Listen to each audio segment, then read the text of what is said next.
ক্রিকেটে ভারত পাকিস্তানের মধ্যকার ম্যাচ মানেই উত্তেজনা, আলোচনা, সমালোচনা, দুই দলের সমর্থকদের মধ্যে তর্ক, বাকবিতণ্ডা। আর এই দুই দলের খেলা চলে এলেই বিভিন্ন বিতর্কিত বিষয় সামনে চলে আসে। কেউ সামাজিক যোগাযোগ মাধ্যমে অন্য দলকে ছোট করে ট্রোল করে, কোনো প্রতিষ্ঠান প্রতিপক্ষ দলকে ব্যঙ্গ করে বিজ্ঞাপন বানায়, আবার কেউ এই দুই দলের খেলোয়াড়কে দুই দেশের মধ্যকার যুদ্ধ হিসেবে নিয়ে ঝাঁপিয়ে পড়ে প্রতিপক্ষকে ছোট কিংবা ব্যঙ্গ করতে। বিষয়টি ভালো নজরে নেননি পাকিস্তানের সাবেক ক্রিকেট তারকা ওয়াসিম আকরাম। ভারত ও পাকিস্তানের মধ্যকার খেলাকে যুদ্ধ হিসেবে দেখেন যারা, তারা প্রকৃত ক্রিকেট প্রেমী নয় বলে মন্তব্য করেছেন তিনি। পাকিস্তানের প্রভাবশালী পত্রিকা ডনে এই মন্তব্য করেন তিনি। একই সাথে ভারত পাকিস্তানের মধ্যকার এই ম্যাচটিকে তিনি বিশ্বকাপের সবচেয়ে বড় ম্যাচ হিসেবে উল্লেখ করেছেন।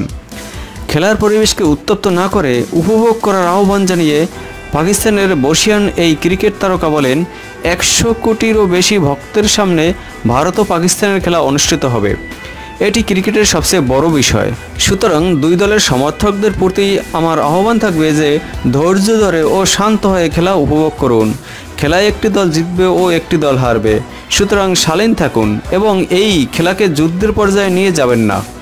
যারা এই ম্যাচকে যুদ্ধের মতো করে দেখছেন তারা প্রকৃত ক্রিকেট ভক্ত নয়।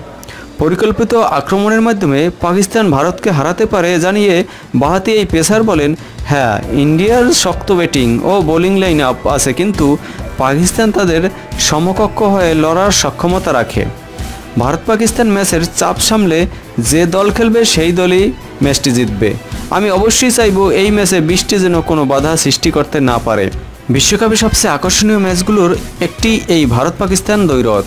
ইতিমধ্যে ম্যাচের সব টিকিট বিক্রি হয়ে গেছে এবং কালোবাজারে টিকিট পেতে একজন দর্শককে গুনতে হচ্ছে প্রায় 2.5 লাখ টাকারও বেশি।